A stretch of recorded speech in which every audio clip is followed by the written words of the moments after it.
National Children's Day provides an opportunity to celebrate our children and their achievements, bring focused attention on their rights, and promote positive family and community engagement with them. We mark this day as part of Child Month in May. The theme for Child Month 2022 is Listen Up! Children's Voices Matter, and is aimed at encouraging the wider society to provide the platforms and opportunities for children to express themselves and to share their perspectives about what matters to them. I'm encouraging all of us as parents and guardians at home, as teachers in schools, and leaders and mentors in religious and civic groups to enable discussions in a positive and non-judgmental environment that will give our children a sense of confidence to speak their truths without fear of negative reactions. Too often, children suffer in silence, fearful of repercussions if they express frustration or report abuse. Let us break this cycle of silence by facilitating safe environments for our children and to speak up and speak out. The government has provided various avenues for our children to speak up about the things that are of concern to them. Two such avenues are the 211 Child Abuse Helpline and Safe Spot, the National Child and Teen Helpline. The 211 Child Abuse Helpline has been activated and receives an average of 3,000 calls per week and operates on a 24/7 basis to provide help to our children. Safe Spot, the National Child and Teen Helpline, was launched in 2021 by the Office of the Children's Advocate in partnership with the private sector organization of Jamaica and UNICEF as a response to the displacement of children due to the COVID-19 pandemic. Through this helpline, hundreds of children have received counseling support for a myriad of problems. Let us listen to our children when they speak, even if it is just a whisper. Let us not stifle their ambitions, but instead try to listen to them and try to see their perspective.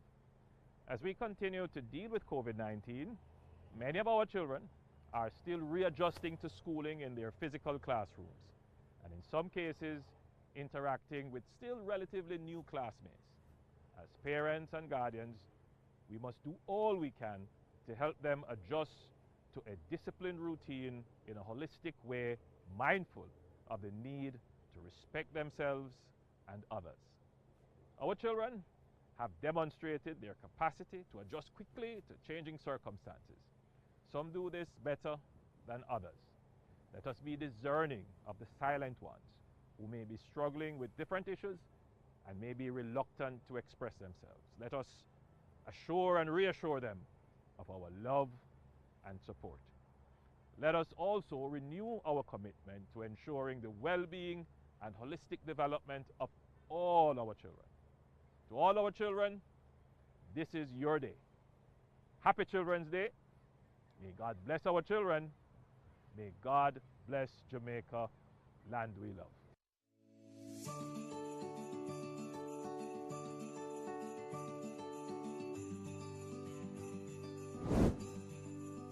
The platform was initially developed to facilitate the electronic submission and monitoring of school board minutes to provide technical support to school boards. The platform, however, is being designed as part of a wider strategy to assist the boards to carry out their functions more efficiently. A pool of resources for school chairmen and members will also be provided on the platform. Here you will find the main tabs to navigate a selected school or public educational institution. A navigation menu is located at the top right corner where you will find additional information such as contact information and resources to support the process. The system is very secure and has advanced security features. Files are stored in a secured cloud storage environment, box.com, and linked to the main website that was created using Google Sites. We recognize that the minutes of meetings contain confidential information, and in this regard, mechanisms are in place to protect and maintain the integrity of the system and to ensure that strict confidentiality is always observed. Permission levels are active and school folders are shared only with persons who are authorized to do so. The system will be monitored on a regular basis to ensure relevance and uptake. On the resource page, you can find a variety of materials to assist you in carrying out your role as school members. Other information will be provided on a timely basis to assist the schools and institutions in navigating the platform and accessing vital resources. Upload process. A copy of the board meeting minutes can be uploaded in just a few clicks. To navigate your school's folder, please follow these simple steps. 1. Select the school tab on the dashboard. 2. Select your region. 3. Select your school type. Schools are listed in alphabetical order. Once you select your school, your shared school folder will be presented. Select Upload, navigate to your file, select Open, and the file will be uploaded. Congratulations! You have successfully uploaded your document.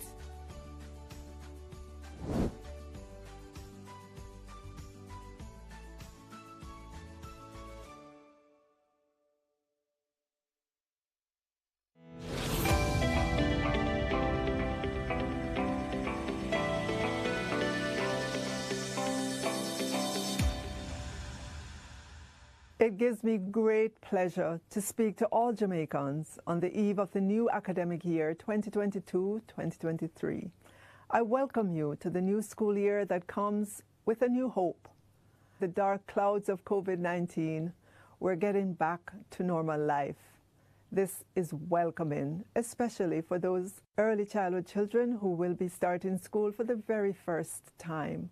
Those primary school students who are going to high school for the very first time, and all students as you move to the next grade. Let us go forward with enthusiasm and let us do our best to provide a great experience for our students. I would like to recognize the work of the team at all levels of the Central Ministry and in the 7 regions. I want to acknowledge as well our school boards, our principals, our teachers, and all the administrative staff in our schools at all levels. It is your positive energy and dedication to excellence in education that will cause the transformation in the sector. We are committed to engaging in dialogue with our school communities, our key stakeholders, and the wider public through a variety of communication channels to get support for the continuing transformation of the education sector. The focus will be on implementing the recommendations of the Jamaica Education Transformation Commission. As you know, if we don't implement the recommendations, we cannot expect to see different results. We're not unmindful, however, of the significant strides that have been made in the education sector. We're celebrating 60 years as an independent nation, and we at the Ministry of Education and Youth believe that notwithstanding challenges, we've made notable progress over the many decades, and this should be appreciated. The current debate is rightly focused on where it should be, on the quality of education, and how can we get more of our students performing at a higher level. Within our budgets, we procured printed textbooks and e-books so more of our students can have access to textbooks. The first tranche of the appropriate grants for our schools has been sent to schools already, and the second tranche is due this month. We have procured devices for our students and our teachers. Entering this school year, 8,469 teachers, representing 95% of teachers in our primary schools, have laptops. Our focus now is on providing similar laptops for teachers in our high schools as we seek to encourage the use of technology as an important contributor to the teaching and learning experience. Our efforts to have all our schools equipped with adequate internet connectivity are underway, and already many of our schools have been connected. In dealing with teacher vacancies, we have responded with a number of initiatives to help our school boards and principals in their teacher recruitment efforts. Yes, there have been resignations of some teachers at the start of this new school year. However, many of our schools have reported that they have filled the vacancies or are wrapping up on interviews. We will continue to work with our school boards and principals. We would have communicated many strategies to use, including engaging our retired teachers especially for those hard-to-fill areas such as geography, history, physics, and other subject areas. As you know, 1,877 teachers are off on vacation leave, retirement, or study leave as of September 1, 2022. Our principals have approval to hire back these teachers who will be compensated into the positions. We're also encouraging teachers who are in schools with excess teachers to apply for voluntary relocation to a school in need of teachers. Our regional directors can provide the details of that program. As we get our children, our students, back fully into the face-to-face environment, we are committed to doing all we can within our budgets to provide for our schools. To our parents, we ask that you please ensure your children obey the school rules. They are in place to ensure proper discipline and to keep your children focused on their education. The school year ahead holds tremendous potential and opportunities for students and educators alike. Our government has been consistently clear. The health and well-being of our children guide every decision we make. We are committed to improving educational outcomes and supporting young Jamaicans. I wish everyone a happy, healthy, and successful 2022-2023 school year. Thank you.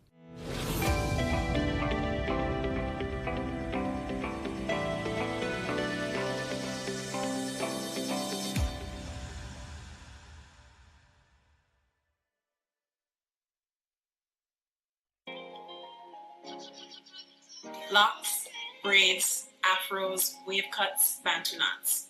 Here is a frequently discussed, hotly debated, and deeply personal issue for men and women of all ages. That is why in 2020, the Ministry of Education encouraged students to celebrate their natural hair with World Afro Day. As a predominantly Black country, the Ministry of Education understands that the acceptance of our racial and cultural uniqueness means stepping away from ingrained colonial perspectives about the appropriateness of Black hair in schools and professional settings. We want our students to express themselves with respect and to treat others with respect. So the Ministry of Education has undergone an evaluative process to look at the hair policy in the school system. This change in policy will allow students to wear their afros, locks, braids, and other protective hairstyles associated with their racial and cultural identity. One of the most important changes to note is that locks will be generally accepted for both boys and girls. There will no longer be a process of applying to the Department of Education to state that they're being worn for religious reasons. This policy in its entirety will be made available on the Ministry of Social Development and Education Facebook page and the Government of Angola Facebook page. National Children's Day provides an opportunity to celebrate our children and their achievements, bring focused attention on their rights, and promote positive family and community engagement with them. We mark this day as part of Child Month in May. The theme for Child Month 2022 is Listen Up! Children's Voices Matter, and is aimed at encouraging the wider society to provide the platforms and opportunities for children to express themselves and to share their perspectives about what matters to them.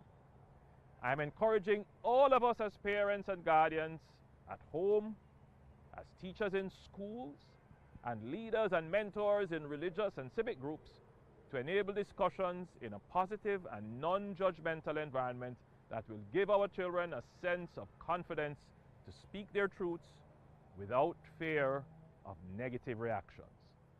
Too often, children suffer in silence, fearful of repercussions if they express frustration or report abuse.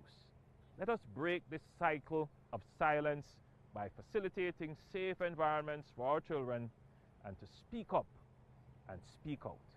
The government has provided various avenues for our children to speak up about the things that are of concern to them. Two such avenues are the 211 Child Abuse Helpline and Safe Spot, the National Child and Teen Helpline. The 211 Child Abuse Helpline has been activated and receives an average of 3,000 calls per week and operates on a 24/7 basis to provide help to our children. Safe Spot, the National Child. Good morning, everyone. Welcome to the Ministry of Education and Youth's annual CSEC Cape Press Conference, The Big Reveal. This is a highly anticipated event. We're live on PBCJ, JIS, and the Ministry's social media platforms. My name is Cheryl Bromfield, and I am the Manager for Corporate Communication and the Public Relations Division. I will now hand over to our Permanent Secretary, Mrs. Maureen Dwyer, who will do the formal welcome and introductions. She will be immediately followed by our Minister, the Honorable Favour Williams, who will deliver the main presentation. P.S. Thank you, Mrs. Bromfield. Good morning, everyone, and welcome to this morning's press conference, where we are officially communicating with you the results of our 2021-22 Cape and CSEC results.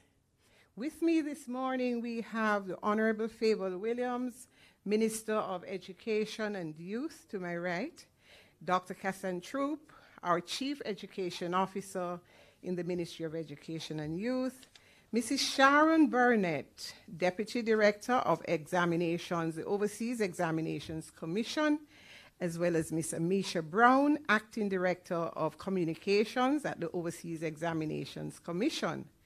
On Zoom, we have Mrs. Vivian Johnson, our Senior Director, Planning and Development, Dr. Tamika Benjamin at the table, Tertiary Support Officer, and our National Mathematics Coordinator, Dr. Andre Hill on Zoom. He's our National Literacy Coordinator. Members of the Minister's Executive Management Team on Zoom, welcome to you. Our parents, our teachers, principals joining us on PBCJ, JIS, MOEY, and social media platforms. Viewers online, everyone, good morning and welcome. I now hand you to Minister Williams, who will take us through the details. All right, thank you so much. Good morning, everyone. And I will stand on the protocols that were established by the PS. And just to say good morning to all those who are here in the room with me this morning and those online. As you heard, we have representatives here as well from the Overseas Examination Council who are here with us. Mrs. Sharon Burnett, Deputy Director for Examinations. Let me greet all our parents, teachers, principals who are joining us online through our different social media platforms and other platforms. Good morning to everyone. Thank you for joining us today. I'm pleased to share with you highlights from the results of secondary level external examinations sat in June and July of this year and administered through the offices of the Overseas Examination Commission. I'll start first with the Caribbean Advanced Proficiency Examination. We know this as CAPE, and I'll start with the results for this year, starting with the All Jamaica, meaning both public and private schools. So the preliminary analysis of the CAPE, the Caribbean Advanced Proficiency Examination, results showed overall of the 35 subjects entered in 2022, Unit 1 had an average pass rate improvement in 15 subjects, while Unit 2 saw average pass rate improvements in 18 subjects. And when we talk about pass rate, we're referring to the number of students who are successful in the exam. The data also showed that there were fewer entries in some subjects when compared to subjects in 2021. So there was a total of 49,417 subject entries for Units 1 and 2, and that was almost an 8% decline when compared to what happened in 2021. Of that number, 93% of the subject entities were sat with an average pass rate of 88.5%, again meaning 88.5% of students who sat these subject entries were successful. Unit 1 had a total of 34,624 subject entries, of which 94.2% were sat, with a pass rate of 87.3%. For Unit 2, 14,793 subject entries, approximately 94% were sat, with a pass rate of 91.4%. So 91.4% of students who sat Unit 2 passed, whereas 87.3% of students who sat Unit 1 passed. So that was for all Jamaica, meaning public and private. For the public schools only, just looking at the public schools accounted for 44,475, or 90% of the total subject entries for Unit 1 and 2. This was approximately 8% less than in 2021.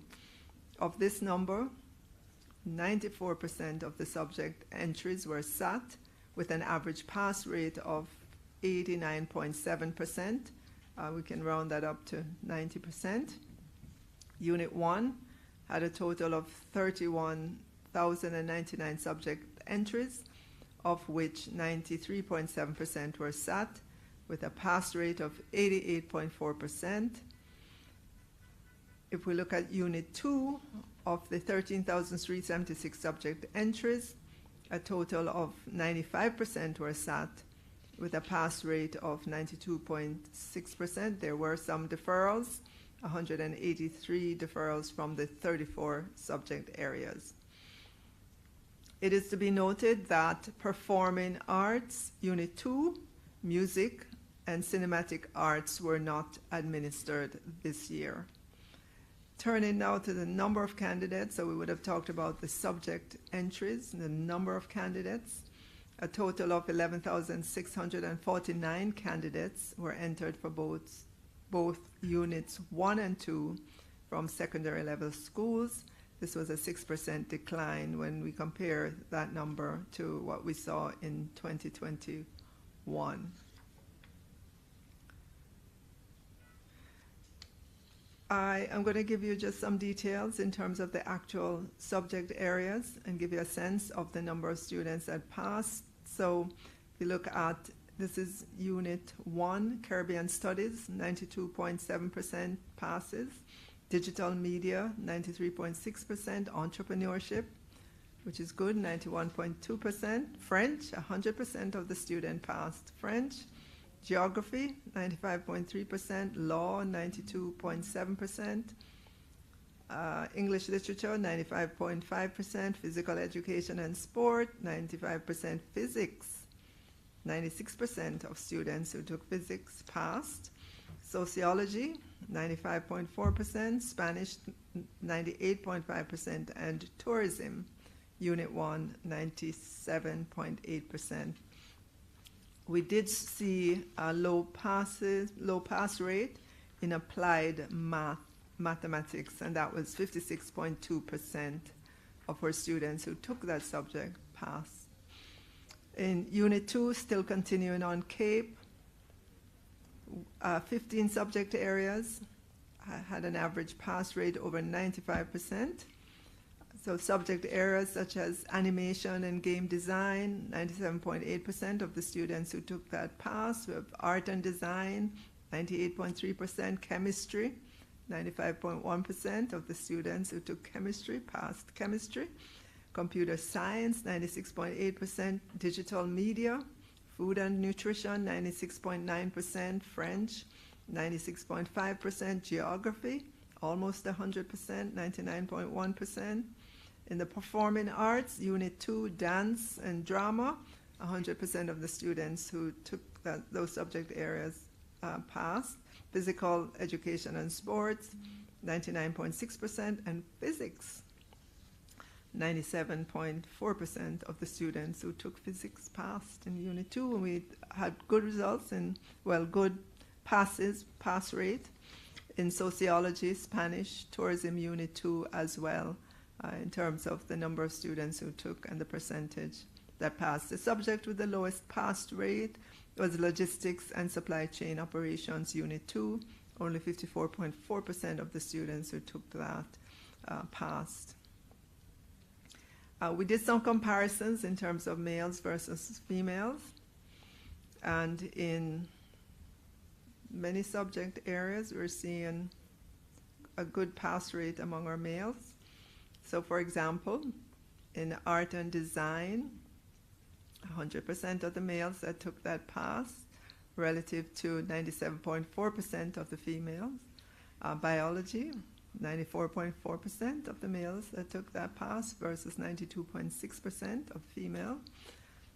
French, 100% of the males who took French passed versus 95% in female. Green engineering, 70% of the males that took that pass versus versus 50% of the females. History, 95.1% of the males versus 95.1 versus 92.8. Logistics and supply chain operations, as you heard earlier on, overall that was one of the kind of lower pass rate that we saw, but the males outperformed the number of males who took this and passed was 57.4% versus 40% of the females. 100% of the males who took Spanish passed versus 96.2% of the females, and in tourism, 98.3% of the males who took it passed versus 97.4% of the females. Those are good percentages, for our males, and we want to encourage them along in these various subject areas. Looking at the subjects entered in 2022, we have a lot of numbers, we have a lot of percentages in this, and I think we should publish these numbers so that, as you know, the wider Jamaican people can know what they are. I'm not going to read every one of them, but we'll just move on from the CAPE subject into the CSEC exam results. Starting again with the All Jamaica result, meaning private and public institutions put together. So in May, June of this year, Caribbean Secondary Education Certificate, CSEC exams were held. Jamaican candidates were entered for 34 subjects. A total of 46,727 candidates were registered to sit the exam, of which 28,658 or 61.3% were females and 18,069 were males. Of those who entered, 91% approximately of the candidates sat the exams. Of that number, which is 42,488, 76.7% passed at least one subject with grades 1 to 3. A total of 26,259 females sat, and 20,327 passed at least one subject, while 16,229 males sat, and 12,244, or 75.5%, passed at least one subject with grades 1 to 3. If we look at just the public schools for this year, 30,331 students from public schools were registered to sit the CSEC exams, of which 28,227 or 93.1% actually sat, and 83.5% passed at least one subject with grades 1 to 3. A total of 143 more students from public schools were registered when we compare the number of students to that of last year. Of the candidates entered, 17,694 or 58.3% were females, and 12,637 or 41.7% were males. The number of females who sat was approximately the number of females who sat was 16,657, with 14,195 or 85.2% who were awarded grades 1 to 3, while the number of males who sat was 11,570, and of that, 81.7% obtained grades 1 to 3. If I look now at the subject entries, we were just talking about the number of students. Now we'll transition to the subject entries. Of the 34 subjects sat, 12 showed improved pass rates over 2021, most notably additional mathematics, which increased by 12.3 percentage points, English B by 9.1 percentage point, and electronic document preparation and management by 77.3 percentage points. So that means the percentage of students taking and passing these subject areas showed improvement over last year. Turning now to the subject entries. 161,496 subject entries, of which 149,998 were SAT. There were 11,431 less subject entries in 2022 than in 2021, while the number of entries SAT was 5,737 less than those SAT in the previous year. So if we look at 2020, 2021, 2022, this is a trend that we're seeing. There were deferrals of 1,155 entries in 34 subject areas.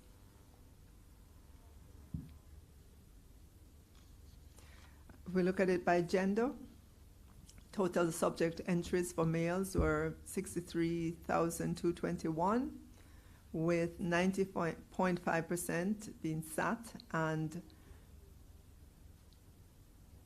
62.4% attaining the required grades. On the other hand, total subject entries for females were 98,275, with 94.4% being SAT and 67.9% attaining the required grades. Males achieved higher percentage passes than females in 4 subject areas, meaning there were more, as a percentage, there were more males than females. So if we look at additional maths, 65.6% of the males who took that passed, relative to 64.8% of females. In music, 83.1% of the males who took music passed versus 75.9% of females.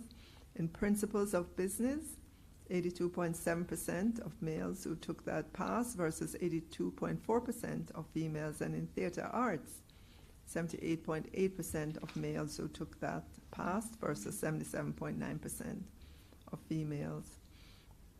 There are 9 subjects that had an average pass rate of over 80%, meaning over 80% of the students who took those subjects passed. And I'll just read them down quickly. Agricultural science, double award. Agricultural science, single award.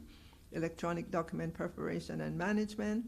Family and resource management. Food, nutrition and health. Industrial technology, building, office administration. Physical education and sport, principles of business. Mathematics and English language, recorded percentage passes of 37.2% and 69.9% respectively. When we compare these average attainment rates with those that we saw in 2021, there was a 1 percentage point decrease in mathematics and a 3.4% percentage points decrease in English language. So just to, I know there are many numbers there, but just to look at it again, for mathematics, 37.2% of the students who took mathematics passed, and that was a decline. If you look at the percentages in both years, 2021 versus 2022, there was a decline of 1%. and English language. 69.9% of the students who took English language passed, relative to 73.3% in 2021. For the science-related subjects, percentage pass rates ranged from 53.4% to 75.9%. These were as follows: biology, 75.9%, chemistry, 56.3%, human and social biology, 61.9%, integrated science, 53.4%, and physics, 62.2%. Ladies and gentlemen, notwithstanding areas of challenge and concern, we also see some improvements, and we will continue the efforts to ensure that our students are enabled to pursue their education and career goals. As you know, the new school year recently started on Monday, and it hasn't got underway fully yet. We're expecting that by the time we get into the second week of school, we'll be able to see all of our students back in the face-to-face environment. And those who are not back yet, we will activate the RTR search to ensure that we know what's happening with our children and we're able to bring them back into school, into the face-to-face environment. I want to commend all the students who persevered and did their examinations under very trying and challenging circumstances. I also want to encourage those who may not have done as well as they would have liked to look for opportunities that will contribute to improved performance. Of course, we thank all our teachers for their hard work, as well as the parents who supported the students in their academic pursuit. Thank you, ladies and gentlemen. Thank you, Minister, for that very detailed presentation. At this time, we'll open the floor for questions from members of the media. We'll please use the raise hand feature, state your name and the media house that you are representing, and pose your question.